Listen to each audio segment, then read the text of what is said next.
Good morning, Dawg Nation. I'm Brandon Adams, and this is DawgNation Daily, the daily podcast for Georgia Bulldogs fans, presented today by Merriweather and Tharp. We are locked and loaded for a Thursday here. Obviously, Dogs late tonight in March Madness, trying to get a win against the Billikens of St. Louis. We're on that today. We are also talking about the aftermath of Georgia's pro day yesterday, as a bunch of now former Dogs, always hard to get used to thinking about that, bunch of former Dogs try to make a name for themselves in the NFL. Interesting online chatter about one of those guys today. Pretty intense debate. We're going to have some fun with this here in just a little bit. And I would say maybe the main crux of what I hope you hear today on the show is that on Tuesday, whatever day it was, Tuesday, Gunner Stockton, the Georgia quarterback, said something fairly innocuous, easy to miss, but I do think it demonstrates a little bit of a different perspective for Georgia in 2026 than perhaps existed in 2025, and I do think that can be a good thing. I want to highlight that for you. So it is all on the way, really fun show. Glad to have you with us for it. It is DawgNation Daily, the daily podcast for Georgia Bulldogs fans, presented today by Merriweather and Tharp, and it begins right now. Today's episode of DawgNation Daily is brought to you by Merriweather and Tharp, your source for Georgia divorce. Find them online at georgiadivorceteam.com. Presented by DawgNation.com. This is DawgNation Daily, the daily podcast for Georgia Bulldogs fans. Here's your host, Brandon Adams. I saw a thing online the other day. It was a joke, but it said that the backbone of the economy has essentially become podcasters arguing with each other about various things. Sometimes it feels like that's true in sports, out of sports, wherever else. And I would say that social media debates can kind of be the same thing. Sometimes we don't do a lot of this on the air because, frankly, we got too much to cover as it is to get into every single social media squabble. But I did see one that I thought was at least a little bit fun, and I think it sets us up for a conversation we probably need to have anyway. So for a couple of seconds off the top, can I tell you about a guy that you may not remember, although back in the corner of your mind, you may have heard of Breiden Fehoko, former defensive lineman at LSU. I don't mean this in a negative way, but not an incredibly notable player necessarily, but he has become a fairly outspoken guy on social media, I guess. And there was a weird thing last 24 hours or so where Fehoko was taking a little bit of a jab towards now former Georgia linebacker C.J. Allen, who participated in Georgia's pro day yesterday, which we're not super sensitive about that sort of thing. People are going to do what they're going to do. But what I liked about this was, while I, for the most part, just disregard this and move on, a former Dog who didn't come close to playing with C.J. Allen took all of this very personally. And I don't know, as a big Georgia fan, and if you're listening to me, you are also probably a big Georgia fan. Not everybody who listens to this show is a Georgia fan, but obviously 99% of the people you would assume are Georgia fans. Otherwise, you got to think if you're not a Georgia fan, I'm probably pretty annoying. But either way, if you love Georgia, one of the things I'm sure you're maybe a little bit like me on is that a lot of former Dogs seem to love Georgia just as much as we do. And the notion of like brotherhood and stuff like that in football gets thrown around a lot. And a lot of people in life say things they don't really mean. Perhaps you and I do that sometimes too, but it's just a thing that sometimes we say what sounds good, whether we actually mean it or not. And yet, when it comes to Georgia football, there is an aspect of this that does feel like there is a brotherhood type connection, even for players who weren't even close to playing in the same era, weren't even close to being teammates, and yet they still seem to feel like they have a kinship with each other because they both wore the G on the side of their helmet. And I'm sorry, that just feels pretty good to me. I like thinking that my Georgia guys see each other as brothers, whether they played during the same time or not. So you got the outspoken social media critic, the former LSU defensive lineman, Breiden Fehoko, going after C.J. Allen. And I think the basic gist of what he'd said about Allen is that he's going to have to play with his hand in the ground in the NFL. He's essentially a defensive end. He's not going to be athletic enough to play the linebacker position. And then it turns into this whole diatribe about that.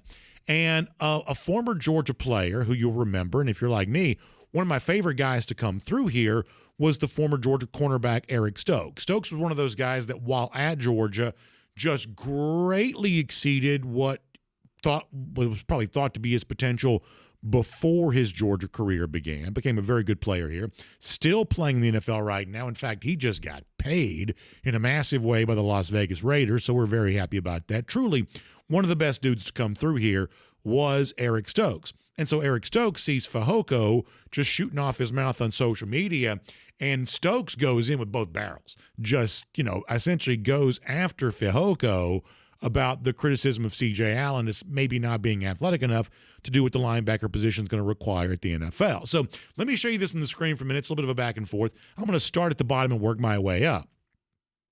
So what Fehoko says is, while talking about C.J. Allen, that his best trait as a football player is coming downhill, being a hug rusher, as he calls him.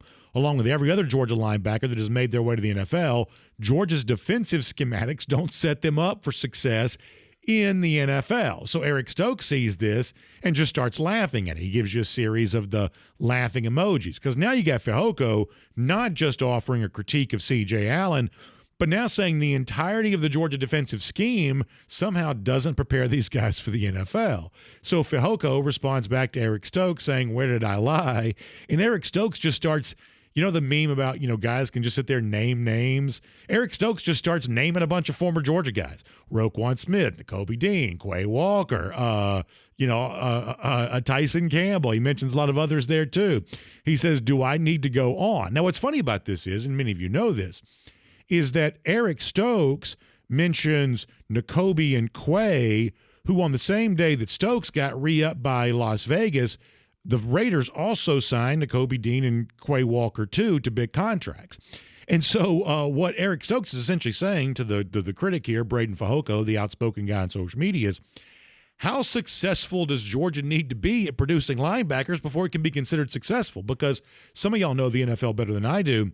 When Roquan left Chicago to go to Baltimore, didn't he sign a massive contract? Wasn't it like a major, megawatt second deal type thing where Roquan got heavy paid on that? So if you're Eric Stokes, it's like, how many guys do you have to have before this is a program that does well in the NFL? Stokes then comes back to say, stop all that, basically sarcastically saying Georgia's defensive schematics don't set them up for success in the NFL. Stokes concludes by saying, this is why I stay off this app. People just be talking BS, and obviously you know what BS stands for on that. So I love all of this. Love Eric Stokes. Love the fact that he's reveling the fact that he just got paid. Several of his former Georgia, alumni have also recently gotten big NFL paydays, and plenty more are on the way too. And Eric Stokes is not here for your criticism of C.J. Allen or your criticism of the Georgia defensive scheme overall, and I really like that. I really do. I mean, it makes me feel good. What I don't like, though, are two things. Thing number one is this. And we kind of live in the ball knower age, and there are certain aspects of the kind of ball knower age that do aggravate me a little bit, and I think the Fehoko stuff is a perfect example of that. Now, not everybody operates this way, but some do, where it's like if you wrap your football opinion in enough vernacular, it can obscure the fact that you're essentially making the same point the guy off the couch would make. That the guy off the couch looks at C.J. Allen's stats and says, oh, only one career interception, only a dozen or so career tackles for loss. He must not be that good. What you basically have is Braden Fehoko online doing the same thing the guy on the couch does. Fehoko wraps it up in a lot of football lingo, but it's essentially the same thing of, well, since he doesn't have very many stats, he must not be that good. A lot of Georgia players, including some of the ones that Eric Stokes just mentioned, also did not have necessarily robust stat lines at Georgia, but all these years later, they are still playing in the NFL, which gives you an idea that obviously Georgia did a pretty good job of preparing them for the league, whether they collected a bunch of stats or not.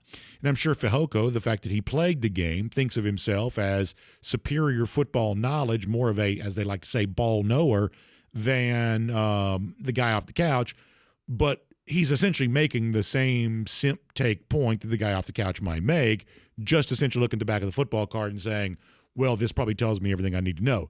He doesn't think that's what he's doing, but it's fairly obvious to the rest of us that is what he's doing. Here's the other part of this that kind of drives me crazy, and I've said this before. I love football. I'm interested in the NFL draft because it's the moment that brings the NFL and college together under one umbrella for one night or one weekend, to probably say that a little bit better.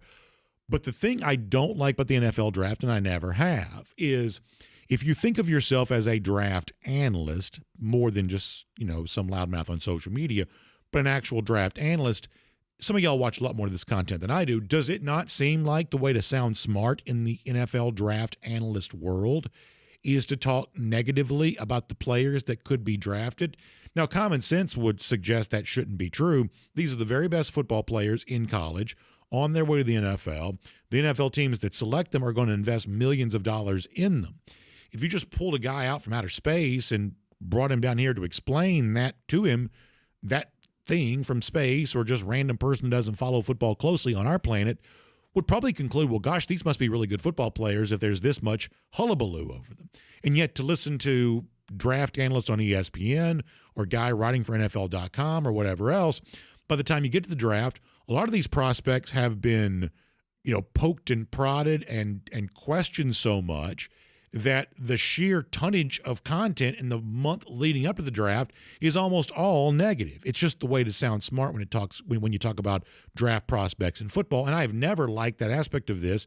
There ought to be a little bit of balance because, after all, these are the best players from college football in the previous year. They're about to be very well paid. At least some of them are going to probably be good. And yet draft analysis, sometimes you feel like you have a hard time finding that. But if you're a guy like C.J. Allen, who was the source of this discussion here involving Eric Stokes, and we got another draft analyst the other day, or social media loudmouth, however you want to categorize him, who was talking the other day, but I'm not quite so sure about C.J. Allen. Not a lot of stats for him in a situation like this. How good is he really going to be? Well, of course, C.J. Allen already knows he's going into that world, having to prove himself. And it's not, frankly, all that important to prove yourself to Braden Fajoko or a random guy with 80,000 followers who just puts a bunch of opinions out there. But making a positive impression on the NFL GMs, the actual personnel men who will make the decision, well, that really is important. And honestly, even some of that is probably a little bit like the social media debate of, you only had one interception. Are you making plays? You didn't have all that many tackles for loss. How come that is? How much were you used in pass rush? All the questions that could be asked here. Well, C.J. Allen knows he's got to prove himself to those guys as well. And so yesterday, Georgia's Pro Day, Allen talked about that, about what he thinks he does bring to the table and what he wants to show these GMs who will select him, we believe, one of them will anyway, in the first round coming up in April, about a month from now. This is what C.J. Allen said on that topic yesterday. Man, just a hard worker. Like, no matter the circumstances, I'm going to come in and actually learn. I want to get better and make guys around me better. Honestly, I mean, the football side speaks for itself. I think just the person and the type of person I am. I love giving back, especially, to communities in general. What are some of the things that they really want to know about C.J. Allen? Not necessarily want to know, but just confirm. Like, I was the type of person I am, but I'm a green dot guy. Basically, I just know ball and stuff like that. So just confirming that. Green dot obviously means the guy that wears the helmet communication, the guy that then has the responsibility of communicating with the rest of his teammates.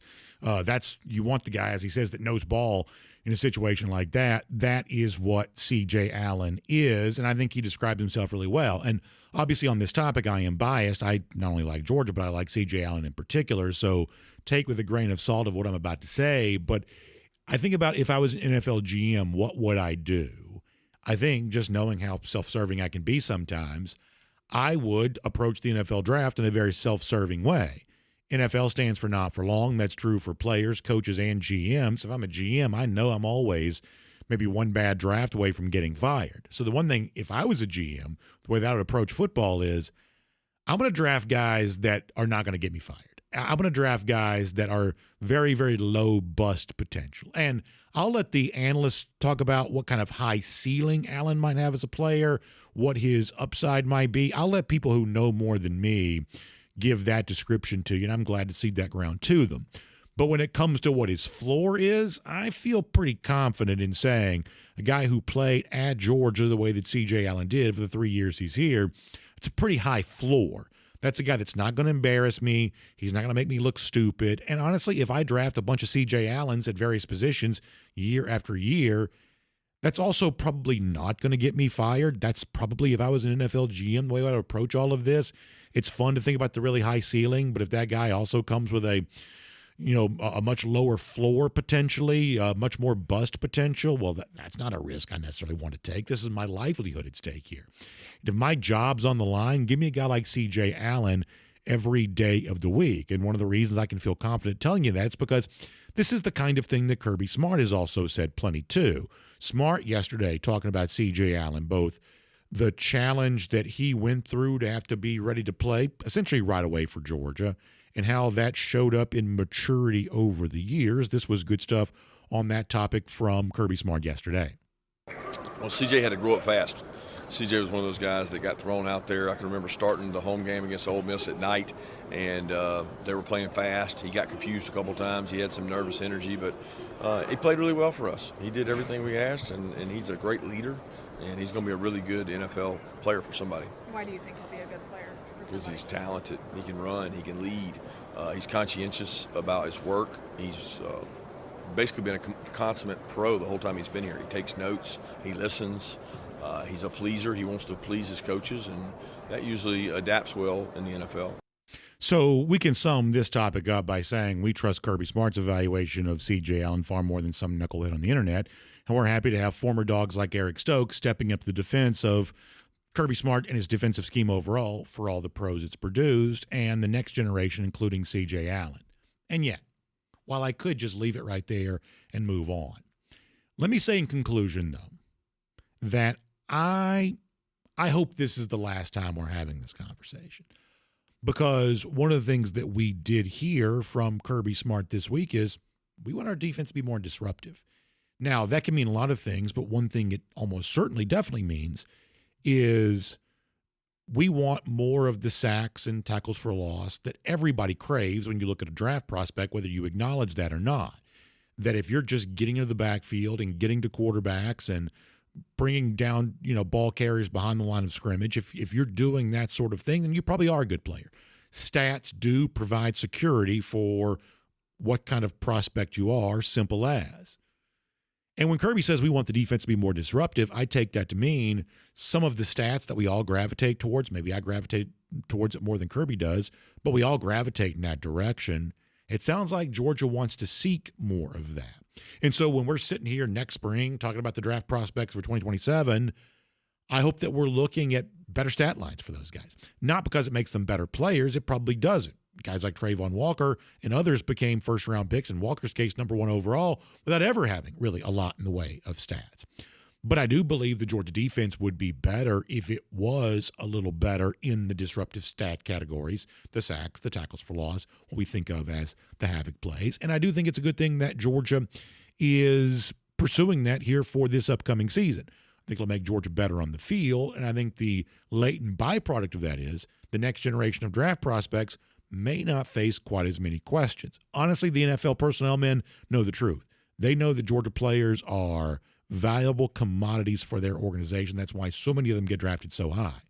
But for the rest of the folks there online that only count stats, that only look at the back of the football card, maybe it wouldn't be the worst thing in the world if Georgia gave them a little something too, because a Georgia defense with a little bit more in the way of sacks, a little bit more in the tackles for loss, the kind of thing that people this time of year seem to pay attention to, we think that have the potential to elevate the Georgia defense overall. And that would help these Dogs get to where they want to go by the end of the season here in 2026 as well. My name's Brandon Adams, and this is DawgNation Daily, daily podcast for Georgia Bulldogs fans, presented today by Merriweather and Tharp. Now, I was going to do something off the top of the show this morning, and I just completely blanked out, did not do that. It's one more reminder, and it's, believe it or not, at least if you're catching the show live or close to live, it's not too late to get in on our Golden Shoe Bracket Challenge, at least if you're standing by and ready to jump on it right when I get back to you. So let me take care of my friends at Merriweather and Tharp, then I want to give you a reminder about how you can still be a part of that. And yes, Merriweather and Tharp is your source for Georgia divorce. You talk about a wide chasm of enjoyment. I love March Madness. I love the tournament. I love talking about all that. We're going to do that on the show today. Obviously, it's great to have that great sporting event back.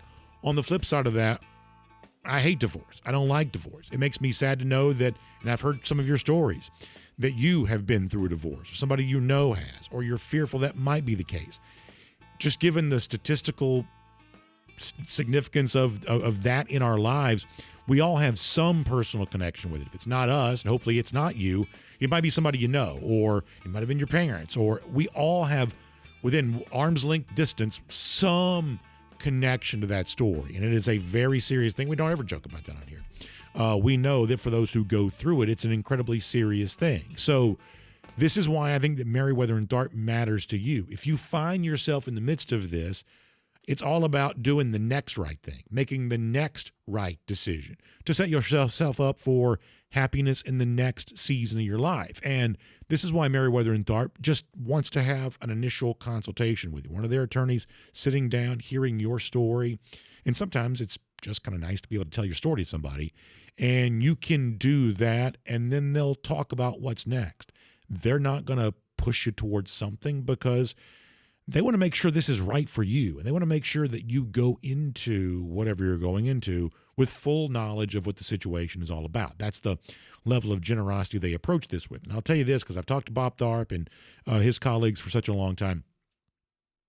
When you have thousands of these consultations over the course of years, and that's what Meriwether and Tharp has done, one of the things that you very quickly get educated on is the categories of questions that people have. And there may not be more of a prominent question in the midst of this is, how much is this going to cost me? Because people have some understanding that legal processes sometimes can be ongoing. And in a traditional covered situation, obviously you would, your payment would reflect that ongoing legal services while your divorce proceeding is taking place. And for some people that creates a level of anxiety. And so what Meriwether and Tharp has said is, okay, we can modernize this approach and give you a flat fee option, a subscription service option, the model M&T level of service that gives you an idea of no matter how long it might take to bring this to a conclusion, this is what it's going to cost me. There is cost certainty involved with that. I think that's a really clever idea. It's one of the ways in which Meriwether and Tharp is just really eager to help people. So find them online. It's GeorgiaDivorceTeam.com.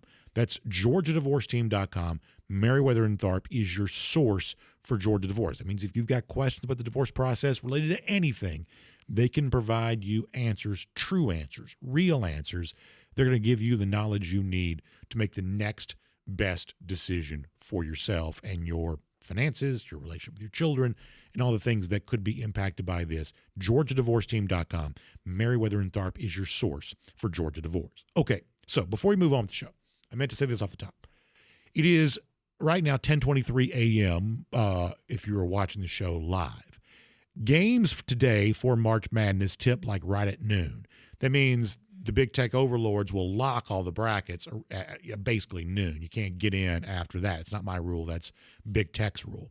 So if you are watching live, and I can't do it during the show, obviously, but if you are watching live and you still want to be in our Golden Shoe Bracket Challenge, I've had a huge response to this. Folks still trying to get their brackets filled out, but a big response for people who've asked for them. If you want to be in our Golden Shoe Bracket Challenge, here's what I can do for you. I will get off the air with our RS Andrews Cooldown and all that a little early today.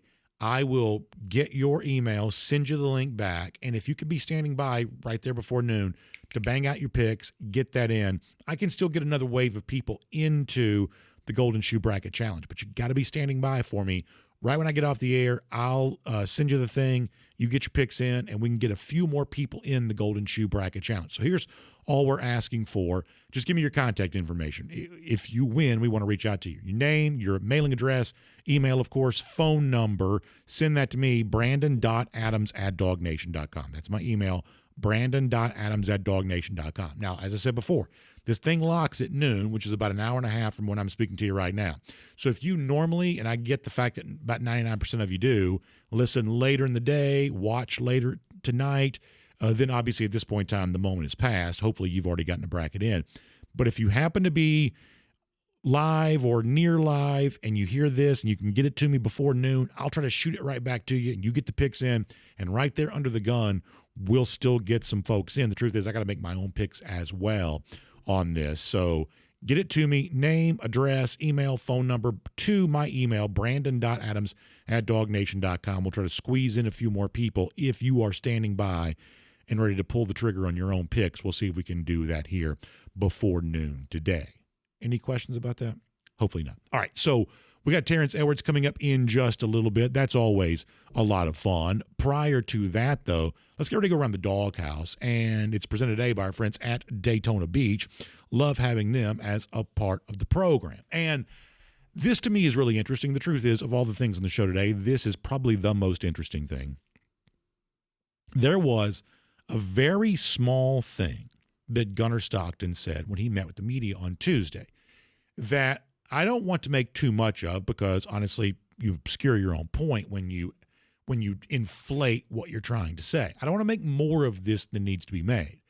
But I do truly believe, for busy people who are in and out and maybe not hearing everything that goes on, as I said to you yesterday, I think there was some stuff from the kickoff of Georgia spring practice that's worth your time. I think there's an example of this. It's a small thing, but I think it's worth noticing. Here is the question to Gunner. How do you take the next step as a player? And as Gunner talks about that, he acknowledges something as it relates to Georgia that I do think sets us up for a very interesting off-season conversation with the Dogs heading towards the fall. This is what Gunner Stockton said this week about how he takes the next step as a player, and see if you notice what I noticed, Gunner Stockton from earlier this week. Last year didn't go as the way we planned, but I think everybody in this building can speak for everybody's eager to go out here and have spring practices today, and I think me being one of the older guys now, just being able to talk to some of the younger guys and kind of talk about my knowledge and the experiences I've been through since I've been in college. That is a very Gunner Stockton-like statement, but the first sentence really sticks out to me. He says, last year didn't go how we planned. We had planned on playing deeper in the college football playoff, maybe winning another national championship, and that didn't happen. And once again, I don't want to make more of this than needs to be made. I don't want to overinflate the significance of this, but I do genuinely believe this is not nothing. I do genuinely believe this reflects a little bit of a different perspective for Georgia now than perhaps it had a year ago, which doesn't mean its opinion a year ago was necessarily wrong. I just think that circumstances have changed for Georgia just a bit. What I mean by that is Georgia won the SEC last season. Georgia won the SEC for a second straight year last season. You don't have a lot of back-to-back SEC championships. Georgia made the college football playoff once again. Georgia had plenty of thrilling moments. There is a way of looking at Georgia football from this past year and saying, that was a good season. I mean, it was certainly a fun season. There may be a way of looking at that and saying, that's a good season. But in Gunner Stockton's eyes, he says, no, the season did not go the way we wanted to go. We had higher aspirations, and we didn't achieve those expectations. I think that's a fairly significant statement for Georgia to make. And to give you an idea of why I feel that way, I want to give you a contrast from Kirby Smart almost exactly a year ago when he, spring of 2025, looked back on 2024. Now, I'm not critical of this statement, but if you listen to the context of what Gunner says and what Kirby says, and I think that both statements probably reflect, it's not a comparison of, well, here's how Gunner thinks compared to how Kirby thinks. That's not what I'm saying. The contrast here is between the viewpoint of Georgia looking at itself in 2025 compared to the viewpoint of Georgia collectively, coaches and players, looking at each other in 2026. So Gunner says, last year didn't go how we wanted to go. We wanted to be better. We won the SEC, but we wanted more than that. It didn't go how we wanted to go.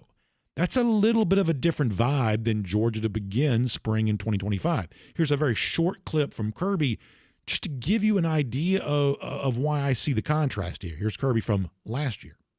You do it every year, regardless of the year. I'm sure the outside world thinks if you win every game or you win a national championship or you lose every game that the sky's falling or, everything's hunky-dory. For us, it's always an approach of how do we get better. This is a small thing. This is a small thing, but there is a difference in tone there. Kirby, speaking on behalf of the team in 2025, says, hey, y'all may think the sky's falling just because we didn't win the national championship. The subtext is we think we're still fine. 2026, Gunner, speaking on behalf of the team, says, last year didn't go how we wanted it to. Now, why are those two ideas different? I think it's pretty simple. If you are in 2025, spring of 2025, looking back on 2024, saying just 2 seasons removed from back-to-back national championships, we made the playoff, we won the SEC, we beat Texas twice, we had a first-time starting quarterback in a playoff game, we held our own. Ultimately, we came up short from what we wanted to do, but that's not so bad. That's basically what Georgia said in 2025. And you know what? They may have been correct to feel that way. They really might. I do believe there are more ways to have a successful season than just winning a national championship. I don't think that very many seasons, for anybody, are necessarily national championship or bust, because it's hard to win a national championship. So when Georgia says spring of 2025, when I look back what we did in 2024, y'all may think the sky's falling. We think we're just fine. That's a reasonable opinion expressed a year ago. But why in 2026, if we do put those two ideas side by side, why is Gunner, on behalf of the team, saying something different this year? It's not, y'all may think the sky's falling. All of a sudden now it's, we think last year didn't go how we wanted it to go, even though the results were essentially the same as they were the previous year.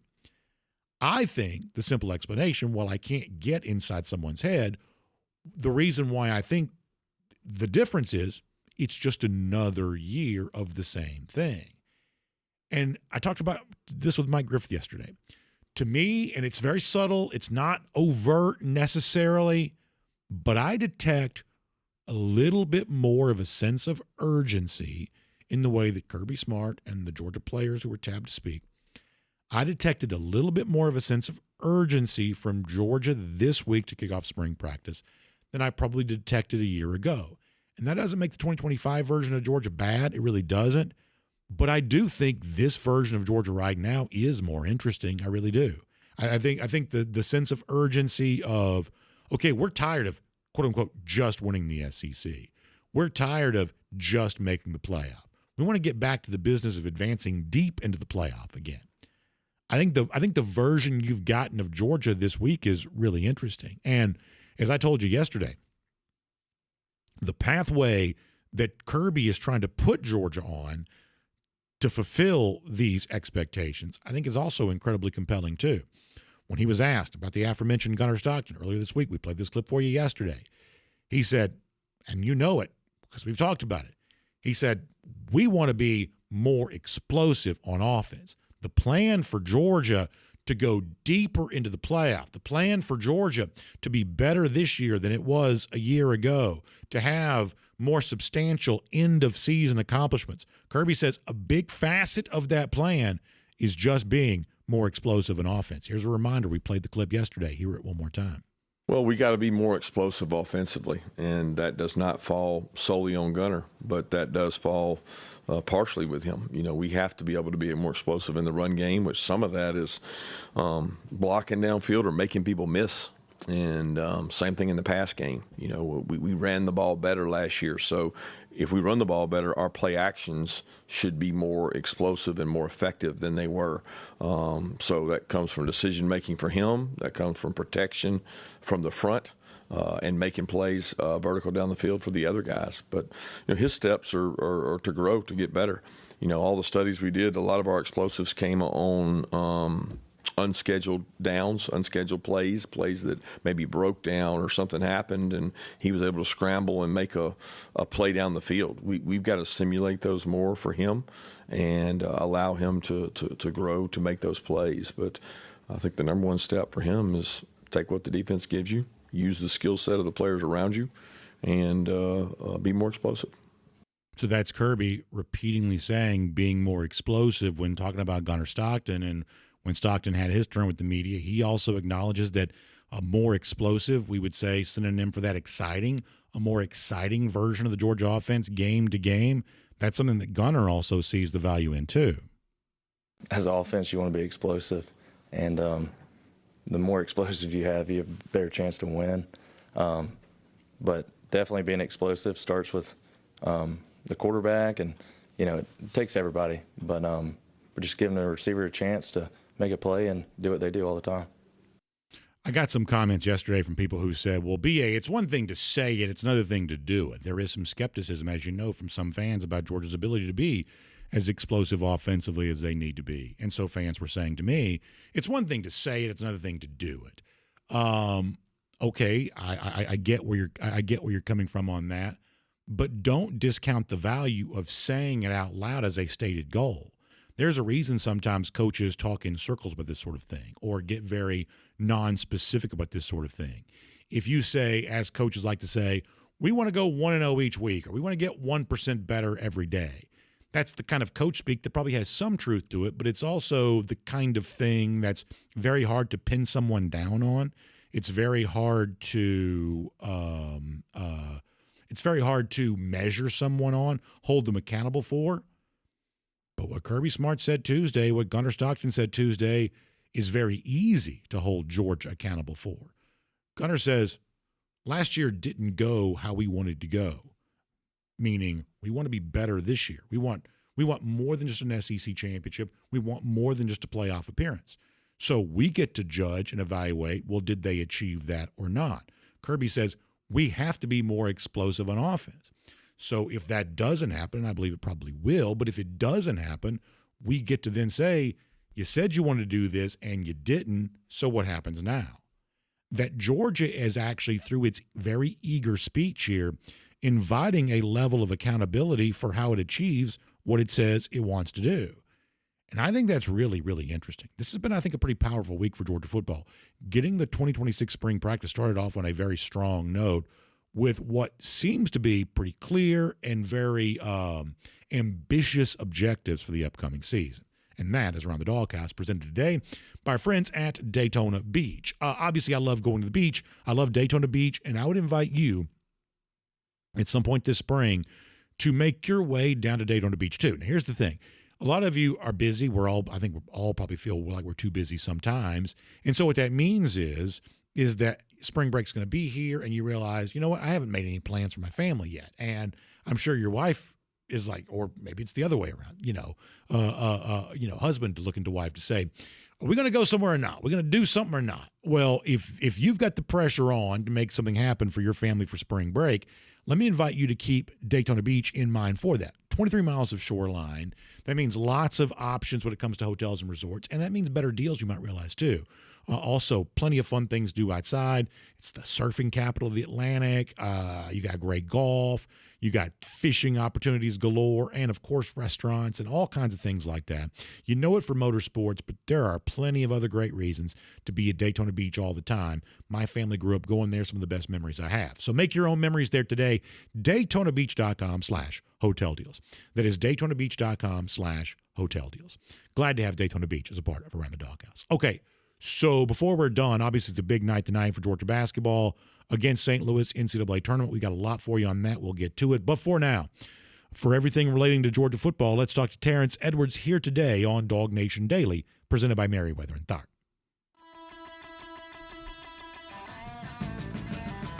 From Athens and across the SEC or wherever the recruiting trail may lead, here's a DawgNation.com insider. Good to have Terrence Edwards with us. Terrence, we'll obviously get all the football stuff, but you yourself also an alumnus of the Georgia basketball program, too. Big basketball guy all the time as you were coming through high school and college.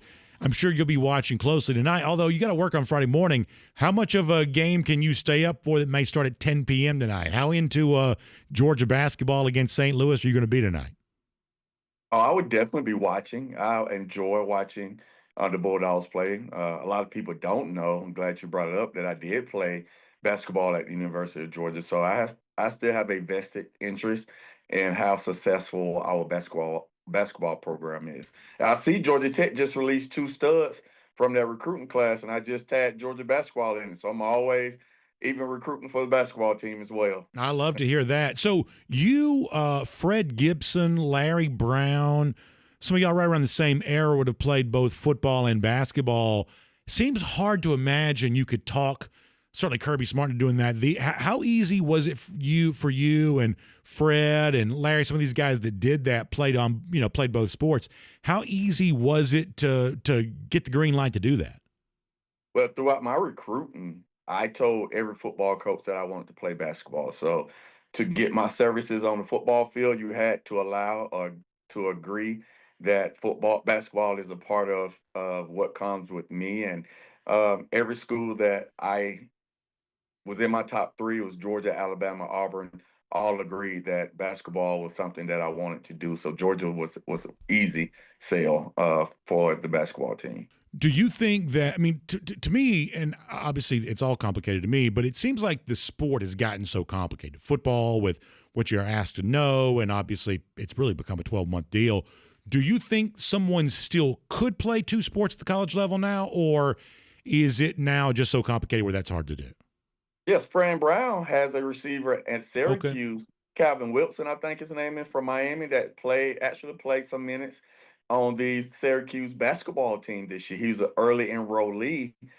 So it still could be done. It's a lot. I only did it for 1 year. I think Larry and Fred may have done it for more than I did, and I still kind of kick myself now for not doing it longer. I was there with Ron Jerser, Mm. and the next year um, it would have been what's the coach that after Ron that got fired because of Jim Tony Herrick? Cole? Yeah, Jim Jim Herrick. Herrick, yes, Yeah. Jim Herrick. Jim Herrick came in, and I wish I would have gave him one more year. Yeah, I mean, listen, that could have worked out pretty well if you're wild if you done that. Right. So I still kick myself in the butt. Everybody still reminds me that you should have gave it one more year because I still play to this day. So that's great to hear. I was talking before you, and we've talked a lot this week. I think it's pretty interesting that Kirby Smart says so clearly and says repeatedly this week, we want to be more explosive offensively. And I think, Terrence, for a lot of fans, that should be music to their ears. Not because Georgia's necessarily been bad offensively. I don't think it has been. But in this one particular area, it could show some improvement. And I would say the last couple of Georgia offenses probably weren't as good as they were, say, in 2023, for instance, and certainly maybe not the national championship era. So there is some room for improvement here. Georgia got way better in 2025 in the rushing attack, and now adding some explosive passing plays to go along with that rushing attack. That seems like a great recipe for the Georgia offense overall. What do you make of the fact that Kirby is as clear as he is of, here is a thing easy for people to pay attention to that we are saying right now, we want to get better. I think that's a pretty explicit statement for Kirby Smart to make, and I hope that fans enjoyed it as much as I did. What do you think about it? I think that's a great thing that we want to aspire to be a better explosive team. And I think people like what is an explosive play? Explosive play is 20 plus yards. And that necessarily doesn't have to be throwing the ball 50 yards downfield. That also is a byproduct of being able to throw a dig route at 12 and the receiver now getting yak. And I think it also put the onus on the receiver. Like, yes, we are pass catchers, but we also are ball runners and yak getters. So we could throw a 12-yard curl or a 15-yard curl and be able to make a guy miss and run after the catch. So it's not necessarily just being able to throw the ball 50 yards downfield on the go ball because that's a low percentage throw. We got to be able to catch and allow the receiver to run after the catch. So that means for Gunner have to be accurate on the intermediate throws. And then for receivers, just being able to catch a slant and make people miss and go 20. So it's a lot. It's not just on Gunner. It's the whole byproduct of the whole offense. I also thought it was interesting, and I said this before you joined us, that in Gunner, in some of his remarks on Tuesday, said, last year didn't go the way we wanted it to go. That's a small thing, but there's always going to be the debate in a non-national championship season of, well, how good was the season really? And winning the SEC for a second straight year, making the playoff, for most teams, that's probably pretty good. And maybe in 2024, Georgia thought that was pretty good for it. But to replicate that same season again in 2025, it sounds like this team feels like, boy, now 3 years without a playoff win, that's probably not quite good enough for us. And I don't know, Terrence, I got the sense that Georgia seems pretty eager to make this year better than the last couple of years have been, even though they haven't really been all that bad, certainly not all that bad compared to the national standard. But this feels like a little hungrier version of Georgia to me right now. And I think, once again, for fans, that ought to be pretty good, right? Yes, and it starts with the quarterback. The quarterback is echoing that, we was good, but Georgia program is great. And I think Garner wants to be great. I think Garner wants this program to be great. I think Garner wants to have his name up there with the greats as well. And that's nothing wrong with that. and to be the leader and the quarterback of the Georgia Bulldog team. I think now we got to the fact that winning the SEC championship is not enough. Making it to the playoff is not enough. Georgia Standish is advancing in the college football playoff and being able to be one of those teams to play for a national championship. So I love that you hear your quarterback saying, last year wasn't good enough and we got more work to do, because now that's kind of echoed throughout the whole building that everyone has the same expectations. So I'm happy to hear my quarterback say that last year wasn't good enough. So we got more work to do. So if I were to ask you, just technically speaking, what's the best and easiest way? If you want more explosive plays, what's the best and easiest way to infuse more of that into the offense in your mind? I think for us being able to hit more of the intermediate passes, your 12 to 15-yard digs, in cuts, outs, then allowing the receivers to just make people miss and run. Throwing the football 40 yards downfield is low percentage throws. Yes, I want to see it hit the 45, 50-yard bombs. We want to see those, but we also want to see the deep overs, the deep end cuts. Those are where you want to catch it at 18 to 20 and make a guy miss and get 30. So I just think it's being able to process information for Gunner. Coach Bobo and staff putting us in a great position for Gunner and the receivers to get open, and then just put the ball in the playmakers' hands and let them do work. I will mention this as well at the top of the show. We talked about Eric Stokes going to battle with somebody online about C.J. Allen as a draft prospect and what Georgia's been able to produce there. And listen, as a guy who likes both guys, Eric Stokes and C.J. Allen, I love the fact that two players that didn't come close to playing with each other at Georgia, you've got Stokes feeling such a sense of ownership and pride over a former Georgia guy. Stokes been in the league now for a while, just got a huge payday, but there is still a sense of brotherhood with these Georgia players that I don't know. I really appreciate that. When I woke up this morning and I saw Stokes going online and ripping on somebody who was criticizing Kirby and criticizing C.J. Allen, there was a certain sense of camaraderie that took over me on that. I like to see that thing. Do you? Yes, I saw that and I saw the tweets, but we'll go back farther than that. George Foster is another one came Yeah. to the defense of Good. C.J. Allen, and both of those guys are from the Middle Georgia area. George from Macon, uh, C.J.'s from Lamar. So once a dog, always a dog. We have all put the pads on for the dogs. We all went through the same drills. We all went through the same standards. Like we're a bulldog. So we're going to come to bat for our brothers. Even though we played in different eras, Georgia's not going to let anyone bash the dog. So he's the first one I saw to say something to the guy. Then I saw Eric, and I saw a lot of others. So we're not going to sit there and allow someone to disrespect one of our brothers. But I'll finish with this along the same lines. It always aggravates me every year, and you've gone through this in your own career. You saw your brother go through this. You've seen a million players in the eras after you played that go through this, where it seems like I don't take like Twitter beefs all that serious, but the stuff that you see on TV, NFL Network, ESPN, things like that, and the major draft analysts, it just feels like the draft analysis is so negative, not just the former Georgia guys, but everybody, to the point when you finally get to April. I mean, most of what you see on TV, at least to my eyes, makes it seem like, well, there must be something wrong with all these players because, I don't know, it becomes the knee-jerk way to sound smart as a draft analyst is to talk about why a player might not be good. But it stands to reason, somebody's about to pay this guy millions of dollars and he dominated in college. Maybe some of these guys might actually be a little bit good, but do you agree with me that it seems like so much of the draft analysis on TV, not just Twitter beat, but like the real analysis on TV or the serious voices that show up on social media, it seems like draft talk just takes a really negative bent. Do you feel that way?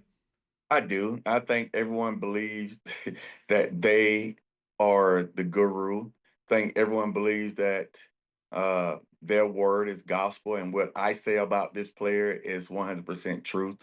And at the end of the day, I think the evaluations that the NFL gets is from the coaches and their own personnel. And I always say that when you evaluate players, trust your own eye. Don't worry about what someone else has to say about a player, because Mel Kiper and all those guys I would love to see them become GMs and see what their record would be with drafting players. Now, when you don't have to spend your own money, you could definitely say or do what you want. I think that's exactly right. Terrence, we obviously love your impact on players, still doing big things, obviously, there at Mount Vernon, where I know y'all are getting ready for a big spring there, but also with the Terrence Edwards Wide Receiver Academy, where you're providing technique training to the next generation of pass catchers. If people want to connect with you online, how can they do so? Yes, I'm on all social media platforms at Terrence Edwards Wide Receiver Academy. How about brackets? You got a bracket filled out for the tournament? I do. I sent it out to my coaching staff and a couple of basketball coaches this morning, so I haven't filled it out yet. But I'm a one bracket guy. I'm not going to do 12 brackets. I'm going to fill this one out. I don't put any thought into it. I don't do any research. I go by names. I go people I like, and I just see what happens. Well, I'll tell you this, and I'll let you go up after this, I promise. But you bring up such a good point to me, which is I can't take you seriously if you got 9 brackets. I really can't, because even if, it's all fairly random anyway, but if you're like, hey, my bracket, I got 14 out of the 16 teams for the Sweet 16, but if it's one of 15 brackets you filled out, at that point, all you are is just basically just drawing names out of a hat, right? Right. Yeah, I could give me one bracket. I don't care that much to be right. I just do it just to enjoyment with my coaching staff, something we could do as a staff to just have a little fun. I'm gonna go and pick the teams. Sometimes it's based off names of just the history of the school. It's based off SEC bias. It's based off if I have anyone that's from that school or from my neck of the woods. It's just all random things that I put no thought into it or no research whatsoever. Terrence, great stuff. Appreciate your time. And obviously, we glad to have you here as always, and look forward to talking to you soon here on DawgNation Daily, presented by Merriweather and Tharp. Thank you. Let's take a look around the rest of the league. This is SEC Through. So we obviously have our Golden Shoe Bracket Challenge ongoing right now, and I'm getting emails during the show. If you are watching live, you want to be a part of it, when we go off the air, I'm going to get it to you quick. You got to turn it around quick, but we'll still get you in there, and we'll give you a chance to be a part of that. I'll also say this, is that while I'm in favor of only, if you're doing a bracket, I think you should have one bracket. Or you can enter multiple contests, but I would prefer you use the same bracket. I just think there's a certain integrity to that. That's something I'm in favor of. But I'm also getting a little bit fascinated about some of these other contests that are beyond just the old school 8.5 by 11 sheet of paper, filling out the bracket the way we grew up with. For instance, and by the way, this may become pretty relevant in the future, because if they expand this tournament, and they're going to expand this tournament, if they expand this tournament, we're not going to have a clean 64 anymore. I don't know what it's going to look like. It's going to be messy, but it's not going to be the clean 64 the way that it's shown up, as I said, on that 8.5 by 11 sheet of paper. We're not going to have that. But you see people now doing these different kind of things now. Like the Calcutta thing's gone on for a long time. People do that for golf tournaments where you buy the golfer or you buy the team. There's an auction type deal. People have been doing that sort of thing for a long time. But now you've got the survivor pool for the tournament, the same way you have it in the NFL, where all you got to do is pick a winner. But once you pick the winner, you can't use that team again. And you do it for each day of the tournament. I think that's pretty fun. Next year for our Golden Shoe, if I could figure out a way to logistically pull that off, I don't. It's much easier to just do a regular bracket because the technology already exists. But if I could logistically figure out how to do a survivor, I think that'd be pretty fun. But there are some technical challenges associated with that. All right, it's springtime. We love all of that. It also culminates with G-Day, we think, coming up in a few weeks, we know. And that means for DawgNation, the DawgNation postgame show, back live once again at the UGA bookstore, a place we've been thrilled to be for such a long time. And this spring, if you want to just really be looking your best with the best looking UGA apparel, the UGA bookstore is the best place to get all of that. All the officially licensed stuff from all the best the apparel makers like On Reserve, Stuart Simmons, Peter Millar, Horn Legend, so many of those. You can also get the various jerseys, not just from football, but the other sports too, like baseball and softball and basketball. with the names in the back. You can get those customized. That's always a lot of fun. Super easy to get to. It's right across from Sanford Stadium, right next to the Tate Student Center. We'll be there for our DawgNation postgame show once again this year. Very excited about that after G-Day. But you can be there anytime you want to get the best looking Georgia gear you're going to find anywhere. It's the sharpest stuff available, all the best apparel makers. It is great looking stuff. Find that there at the UGA bookstore. And if you can't get there to shop in person, find it online, UGAbookstore.com. That is UGAbookstore.com. Okay, let me see if I can give you a couple of notes related to some of the tournament games today, and then we will conclude by talking about Mike White and Georgia against St. Louis late tonight. Does that sound good? So SEC through here for a moment. Let's see if we can do all of this. And, of course, nothing ever cooperates. All right, so let's talk about a couple of notes here. First of all, first game to tip today is the 8-9 game between TCU and Ohio State. Shortly after that, Troy against Nebraska. Some of you may know this. Actually, a lot of you may know this. Some of you may not. This is a very, very interesting tidbit that there's only one Power 4 school that has never won an NCAA tournament game. It is the Nebraska Cornhuskers. Now, if you close your eyes and you think, well, that sounds about right because we've never seen Nebraska be good in our lifetimes, no matter how old you are. But today against Troy, Nebraska has a chance to get its first ever tournament game and to be the final of the Power 4 teams, longstanding Power 4 teams, to not have a win in the NCAA tournament. Other games of note, you get a chance to see Duke later on this afternoon against Siena. That's kind of an old school tournament matchup there. SEC team gets going with Vanderbilt against McNeese. That's also this afternoon. A game I'll be watching pretty closely. It's on TBS, slated to tip at 4:25. That's the SEC tournament champion Arkansas against Hawaii. This is obviously a good Arkansas team. Darius Acuff, SEC Player of the Year, essentially. But for John Calipari, this is a coach that the reason why he's no longer at Kentucky is because of the issues that he had getting out of the first round, while with Kentucky losing a bunch of games they had no business losing. So obviously we'd expect Arkansas to handle Hawaii pretty well. But for a guy like Calipari who's at his first round issues, I think we'll be watching this pretty closely. If you're filling out your bracket, one of the things you should pay attention to is, even if you don't plan on gambling on the games, and maybe you shouldn't, but even if you don't, knowing the point spreads can be a pretty good help as far as how tricky bracket games might go. For instance, North Carolina against Virginia Commonwealth later on this evening. North Carolina's pretty banged up.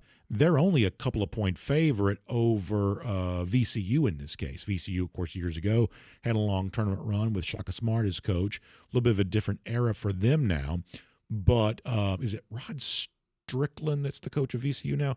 But either way, UNC banged up, not a big favorite here. So if you're looking at, a spot where maybe an upset could happen, a relatively small favorite UNC against a VCU team might be an example of that. Similar situation with BYU against Texas. Texas just won in the first four the other night, thriller over NC State. Playing against BYU, BYU's got the big star DeBanson, but BYU's only a small favorite over Texas. We have seen first four teams make tournament runs before. I don't know that it's going to be Texas in this spot, but once again, if you're looking for a little bit of a edge in your bracket, noticing where better seeded teams are only small favorites can be of an idea of where an upset might happen. Then, of course, you get to Georgia against St. Louis late tonight, and then the final two games even later than that, if that's hard imaginable. Gonzaga against Kennesaw State, the other team from the Peach State in the tournament, and, of course, concluding tonight with Houston and Idaho. So that's the first round action in the NCAA tournament tonight. We'll do more about Georgia and its game against St. Louis, but before we get to that, let me wrap up our SEC see-through. And speaking of the Georgia Bulldogs, tonight against St. Louis, this is a game that we feel like is just winnable for Georgia. The analytics do favor both these teams, like to get up and down the floor and run a little bit. But if you look, especially last month of the season or so, it seems like there's an analytics edge here in the case of Georgia. Speaking of point spreads, though, the spread in this game has narrowed a bit. Earlier this week, I think you saw Georgia's about a 2.5-point favorite. You may only right now see them as about a 1.5 favorite. Do with that what you will. But we still believe, especially compared to playing a Gonzaga a year ago, this is just a much more winnable tournament game for Georgia. But at the very least, job one here is not getting the big deficit. We saw that be a problem in the SEC tournament. We saw it be a huge issue against Gonzaga a year ago. And for what has really been a successful Georgia season. And you got to judge all of this based on the level of expectation. And based on the level of expectation, this has been a successful Georgia season. You want to finish now on a good note. So step one, job one, in the way of the most meager expectations, just don't get down big early against the St. Louis team that can fill it up offensively when it gets hot. And, of course, this is probably somewhat complicated by the fact that this game for both teams on the East Coast is going to start much later than they are used to playing. And so all of that is something that Mike White, the Georgia coach, addressed from Buffalo, the side of the game yesterday. The fact that you get a team that's had some issues with slow starts now playing a game much later than it's used to playing. Is Georgia ready for that? This is what Mike White said. This is the NCAA tournament. Our guys will be juiced, just like St. Louis's kids, and it'll be two teams from the tip playing really hard. And heck, 9:45 is probably a time with 20-year-olds that they're more alert than 8 a.m. anyway. So we'll be ready. And it's not even the alert part. And some of y'all know this if you ever played basketball or something like that, where you're just, at a certain point you just get antsy. You're sitting around waiting for the game to end. Heaven forbid it goes to overtime, because I promise you this game ain't starting at 9:45. It's just not. I hope it starts by 10:15, but it ain't starting at 9:45 almost certainly. And it's that wait that just lasts a little longer than you want it to that you get a little antsy. It's not an excuse for Georgia. It's the same issue for both teams, but how you handle that. This is a non-traditional start time, although we do get these in the first round of the NCAA tournament. It is an issue to be addressed. And there are several of those for Georgia. This is a team that on the offensive end plays about as well as anybody could. They have had at times some defensive breakdowns, but they've also, to close out the regular season, played much better down the stretch. Didn't show it against Ole Miss in the SEC tournament, but prior to that, you would have said this is a team coming together at the right time. Understanding all of that as the recent history that leads Georgia into this moment, does Mike White think his team is ready, and are they ready to be at their best now in this win-or-go-home scenario that clearly matters more than any other game they've played thus far this season? This is Mike White on that. Well, I think both teams are. I think St. Louis is too. They're one of the best offensive teams in the country. I think when we're playing well, taking our shot, when we're connected offensively, I think we're one of the best offensive teams in the country as well. Defensively, we've shown it at times, and we've shown it against some of the best offenses in the country. Can we put it all together? And that's what it'll take to advance. I look at Arkansas and the way we defended them. If you look at and crunch some of those numbers and look at what Arkansas has accomplished, and we've had some other good, more than quality wins as well, whether they're at home or on the road. And with all of these teams, we've got 9 new guys. I know we're 30-something games into it, but I'm optimistic that we can continue to get better and better and better, and I know time's running out, but hopefully we're a little bit better against St. Louis than we've been all year. I would like to think that Georgia athletically is going to match up pretty well with anybody, including even the team they might see in round 2. Michigan, athletically, with what Catchings has done lately, with what Wilkinson has been this year, this is an athletic Georgia team that can get out and run with anybody. And yet in a game like this against St. Louis, a lot of this is going to come down to what you do to limit their run-out opportunities. You got to control the defensive rebounds. You can't give them extra possessions.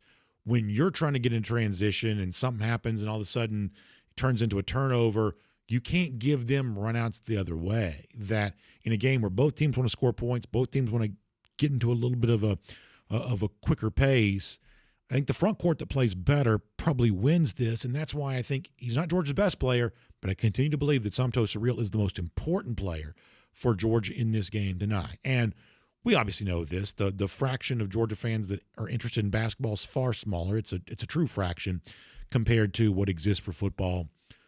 But a game like tonight could go away towards changing that and could make Georgia a very relevant thing heading towards the weekend. So we say sincerely to close the show today, best of luck to the Dogs tonight up there in Buffalo. Georgia hoping to see the Dogs make them proud tonight in the first round of the NCAA tournament back in March Madness for a second straight year.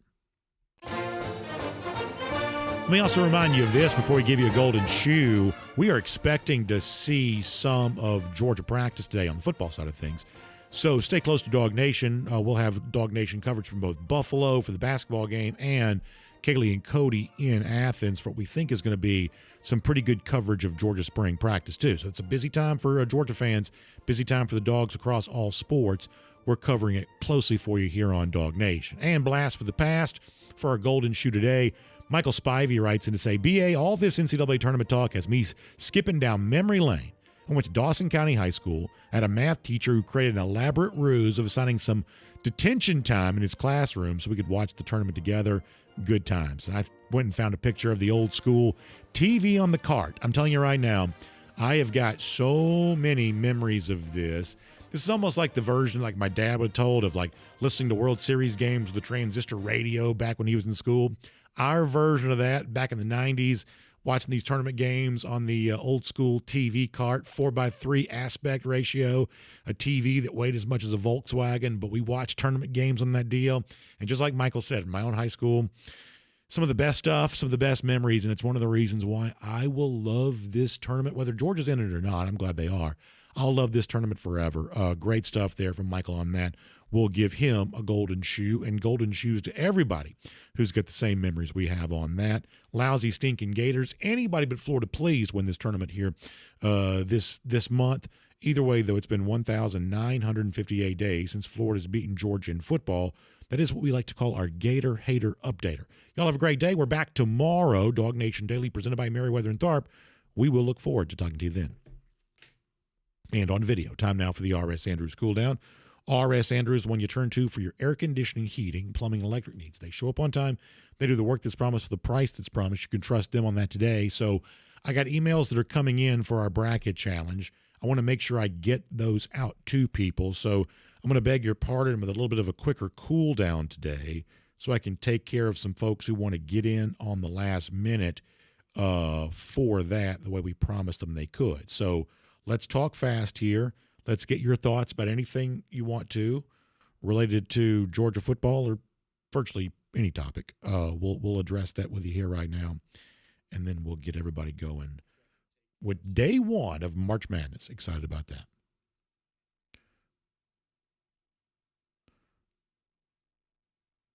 Let's see what else.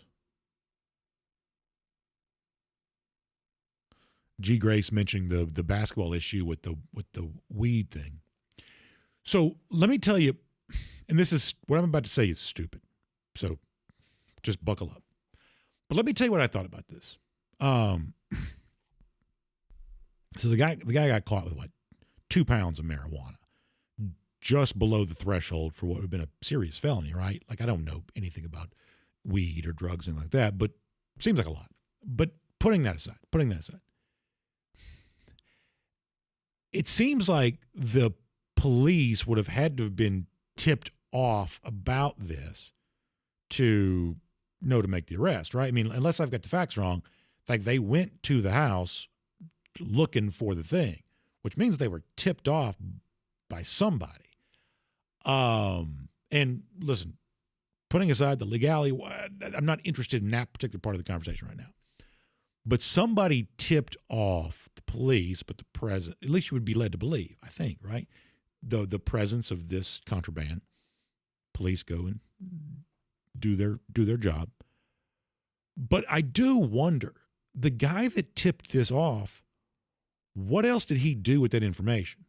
Because if he knows this is true, and once again, this is stupid, like this is dumb, but I was thinking about this. If this guy knows this is true, and if he can surmise what's going to happen next, the guy's going to get arrested, and therefore he's not going to be able to play in the NCAA tournament. What else could he have done with that information? Maybe nothing. Maybe something. I was thinking about that. I was thinking,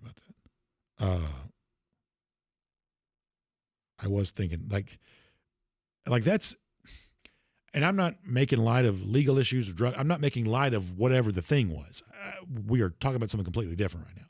All I'm saying is that feels like actionable intelligence. That feels like actionable intelligence. Senior Dawg 54 pointing out that his granddaughter graduating from Georgia this spring, and a good friend of ours, DJ Shockley, gets a chance to do the commencement speech, which I think is a huge honor. I mean, obviously, much deserved for DJ, but the side of me that does have a little ego, wish I didn't have it, but the side of me that does have a little ego, I'd love to give a commencement speech sometime. It just feels like one of those things that as a human being, you've really arrived if you get a chance to give a commencement speech. I'd love to do that. No better person to do it than DJ. But what a cool honor to be able to do that. We should just do it. We should just change the set to a stage, and we should just do it. You know what? I could put a suit on and just come here and just deliver a commencement address. You got to put put the gown on. You got to put the gown, because they all got to wear the gown. The problem is the gown. There's a lot of stripes that coincide with degrees. I don't have a lot of those stripes. I might have one stripe for one degree that I barely earned. But because I've noticed this when you go through one of these ceremonies, like you got some people that have like the little hats, not like the flat graduate hat, but the little round thing, almost looks like a wizard's hat. Like round and kind of pointy. Yeah, it's like very strange. It's like you went to school for a long time if you got that little hat, that little round thing that sort of looks like a wizard hat. You went to school for a long time for that. I do want to know, how is it that the only Georgia football players to give a commencement address are DJ Shockley and Billy Payne? Is that right? Yep. That's a good question. It's a good question because you got to think there's some others who would be good at it. Fran Tarkenton never did. He'd be good at it. Boy, let me tell you something. That thing would never end either.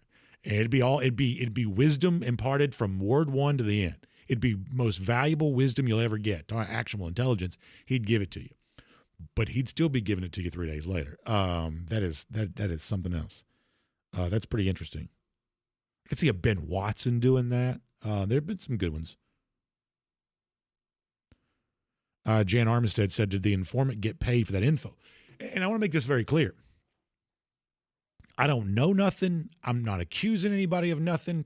Bad grammar, of course. I'm just saying the moment I started hearing about this, my mind just started racing that is a very, very insidery trading type situation. A lot of that. Very, very insidery trading type thing. And maybe nobody cares about that anymore. I don't know. I mean, you got Kalshi and Polymarket and all that kind of stuff. Maybe nobody cares about insider trading anymore. I don't know. Congress certainly doesn't seem to. I should have said that. But when the Alabama basketball thing happened, that was like the very first place my mind went to is, boy, that's tricky. That's tricky.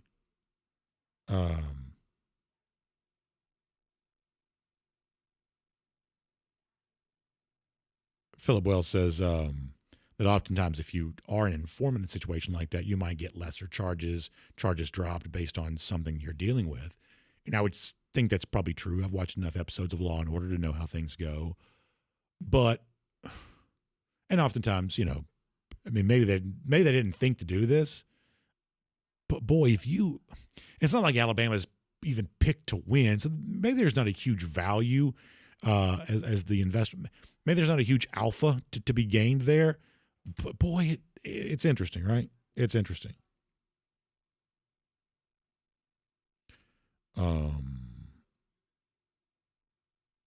Susan Levy says, as much as I can't stand the Gators, I will always pull for SEC teams to win. Yeah, I'm like that with most SEC teams. I don't probably cheer for Florida, but I am. I've said this before, Susan, and you and I are probably cut from the same cloth here a little bit. There are a lot of folks in our audience that don't care about the SEC at all. They care about Georgia. Georgia's in the SEC, but a lot of Georgia fans will tell you, I hate everybody else in the SEC but Georgia. There are a lot of Georgia fans who would say that, and they've got every right to feel the way they feel. I am a little different on that, though. I do feel a certain kinship with my Southern brethren. I really do. More so than some others do.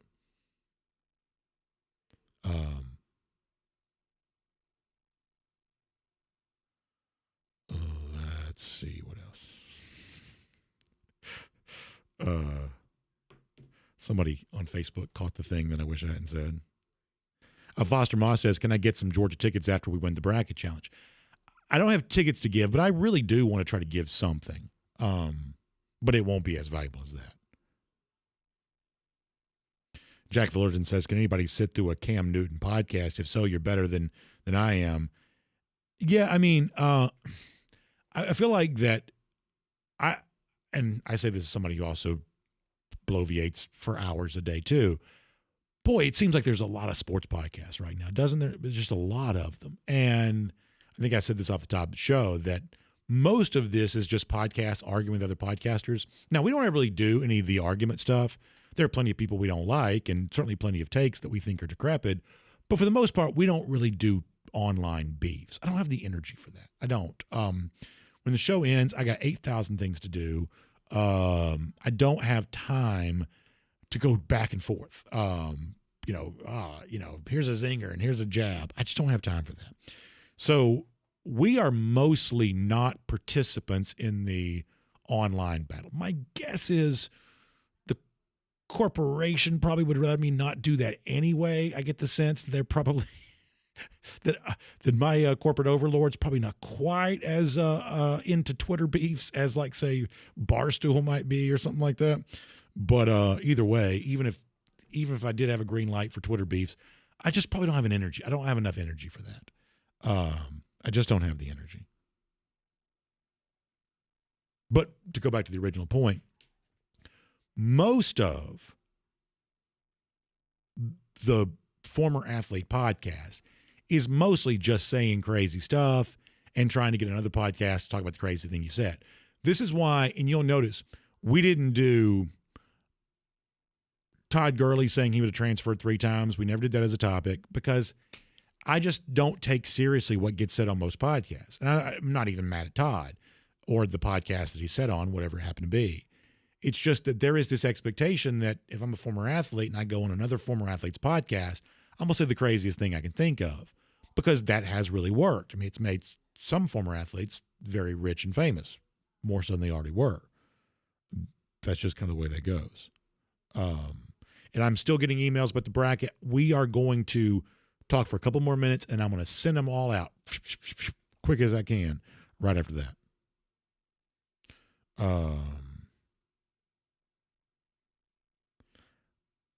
Bill Sanders says he draws the line at cheering for Florida. Yeah, I could not do that. I could not do that. But other SEC teams, I probably cheer for them. Now, when I say cheer for them, I'm not painting my face. I just would prefer them to win. We all, when it's all said and done, if a game is going to hold my attention, I probably have to have some, even if it's just a small rooting interest. I have to have some small rooting interest. You know, this is why some people bet on games, right? Is you just want to have some reason to hope one team wins over the other, and it holds your attention because people get busy. And like a lot of the NFL games don't mean anything to me, so therefore I end up tuning them out. But if you have some reason to want this team over that team, it just holds your interest a little bit more. And so in a lot of these instances, if it's random SEC team, especially if it's one we don't have much of a history with, if it's a random SEC team, yeah, I probably hope they win because I do feel a little bit of a kinship with people from the South. What else?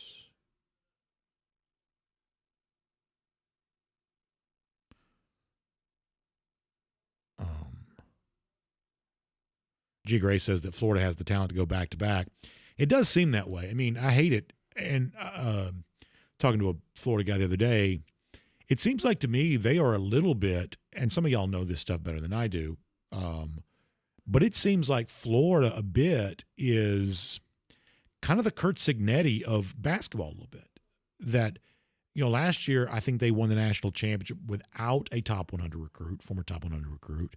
Similarly, this year, they don't have a lot of the 5-star blue chip type guys, but they've played arguably as well as anybody has all season long. It is a remarkable performance. It is a remarkable performance. let's see what else. A couple more, then we're going to go. Susan Levy says, I won't cheer for Florida, but I don't like hearing the garbage from the Big Ten bashing the SEC. Yes, Susan, I think that's a really good point, is that Florida is our opposition. They stand in the way of what we want to see Georgia achieve. But I do believe the Big Ten is our enemy. And I think one of the most important things in life is knowing the difference between your opposition and your enemy. And when you're fighting for somewhat scarce resources, there are going to be oppositions and enemies out there. Simple as. And the SEC teams are our opposition. We compete against them. We, want the same level of success they are also aspiring to. But the Big Ten wants to redefine what college athletics is and wants to move the epicenter of college athletics from where it is now into their area. They are literally trying to take something from us that we'll never get back again if the SEC doesn't stand up to it. So I completely agree with you that I love rivalries, but most of our rivalries are just in fun. They really are, even though we take them very seriously. They are just in fun. What's going on between the SEC and the Big Ten is slightly different than that.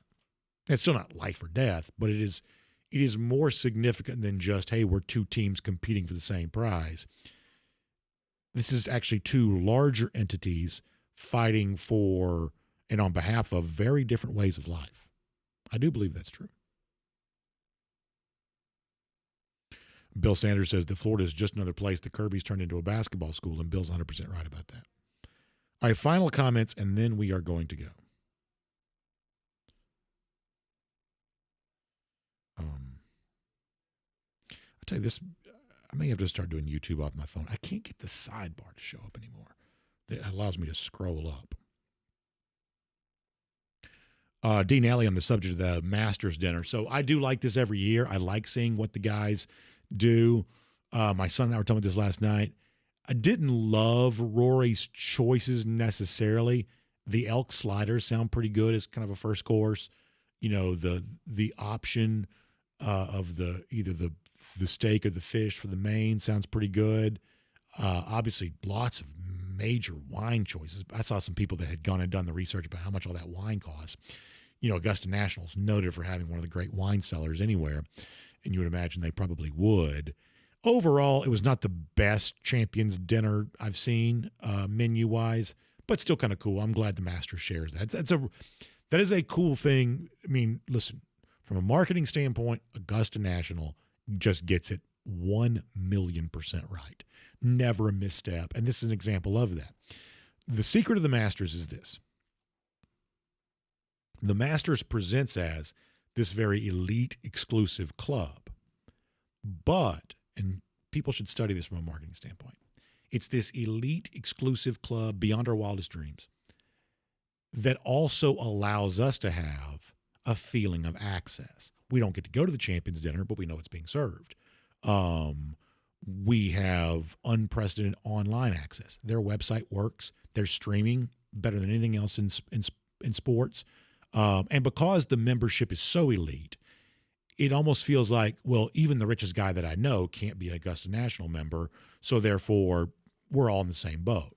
It's that perfect blend of it presents as very erudite, very, elite, but it also comes with this invitation to you to at least feel like you're a part of it. It's brilliant. And making the Champions Dinner menu available for the public to know about is just a small example of one of the ways they get it 1,000,000% right. It's amazing that so much of the rest of golf, always chasing a bunch of fans that are never going to like golf, trying to be cool. The Masters does not try to be cool at all, and therefore it's the coolest thing in the world. That is a fascinating thing. Okay, we're going to go.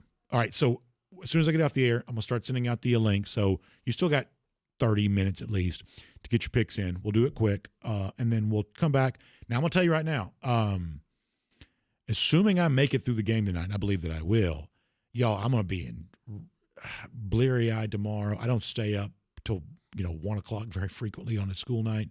So who knows what kind of mess I show up looking like tomorrow.